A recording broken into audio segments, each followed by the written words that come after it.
Doctor Rajendra Prasad గారు, శివాజీ రాజా గారి ఆధ్వర్యంలో చక్కని కార్యక్రమాలు ఎన్నో వెల్ఫేర్ కార్యక్రమాలు చేస్తూ ఉన్నాం. ముఖ్యంగా మా ఎయిమ్, మా అందరి ఎయిమ్, పేదవాళ్ళకి ఆసరాగా నిలబడటం.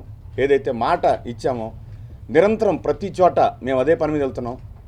ఒక రకంగా చెప్పాలంటే అమ్మో ఇతను వస్తున్నాడు మళ్ళీ డబ్బులు అడుగుతాడేమో పేదోళ్ళని అన్నంత ఇదిగా మా మీద మా స్నేహితులు కామెంట్లు, సరదాగా కామెంట్లు చేసుకునే పరిస్థితి. ఈరోజు మీ అందరినీ మళ్ళీ ఇలా కలవటానికి ఏంటంటే కొన్నది వేరే విషయం. అన్నయ్య నేను ఇంత తెచ్చాను అని అంటే అన్నయ్య నేను సడన్గా ఫోన్ చేస్తాడు అమెరికా నుంచి. దేంట్లో నువ్వు అమెరికాలో ఉన్నావు, ఇక్కడేం చేస్తున్నావు అంటే, లేదన్నయ్య ఇప్పుడే ఫోన్ వచ్చింది, నేను ఇవాళ 1,00,000 అంటుంటాడు. వీడు అన్నయ్య మొత్తం కలిపి లిస్టు 8 లక్షలు అయింది అంటుంటాడు. ఇది కేవలం దైవీకం. వారి మనసులు వారు 10 మందికి చెయ్యాలనేటటువంటి ఒక సత్సంకల్పం అని నా నమ్మకం. అందులో భాగంగానే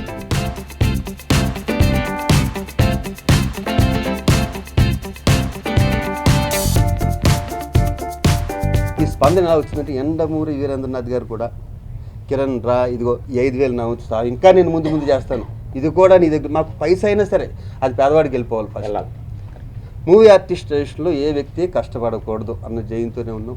మీ అందరి ఆశీస్సులతో డెఫినెట్గా వెళ్తాం. మేము ఎప్పుడు డైరీ కోసం కూడా ప్రతి సంవత్సరం ఎదురు చూసేవాళ్ళండి. ఇప్పుడు మాకేంటి ఆ పని కూడా పెట్టలేదు పాపం. మహానుభావులు దేవుళ్ళు వచ్చి ఆ డైరీ కూడా అన్నారు.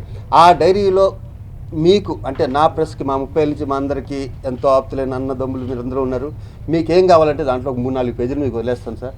మీరు ఏ మ్యాటర్ ఏమంటే దాంట్లో వేస్తాం. మీ అడ్రస్లు కానీ ఫోటోలు కానీ ఏది కావాల్సినా సరే ఫ్రీగా. ఇది మా డైరీ కాదు కదా, మీ డైరీ కూడా, అది మన డైరీ. అది మీరు కావాల్సిన, మీరు 10 పేజీలు కావాల్సినా కూడా దాంట్లో కేటాయించడం జరుగుతుంది. ఎందుకంటే మీరు చేసిన హెల్ప్ మాకు అంత ఇంత కాదు.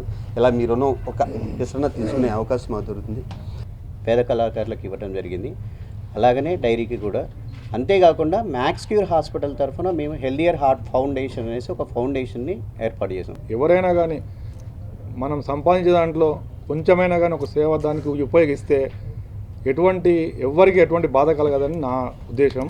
ఫర్దర్గా కూడా నేను మా అసోసియేషన్లో ఆర్టిస్ట్గా కొనసాగుతూనే ఉంటాను. ఎటువంటి కార్యక్రమానికైనా నేను నా వంతు సహాయం నేను చేస్తానని సభాముఖంగా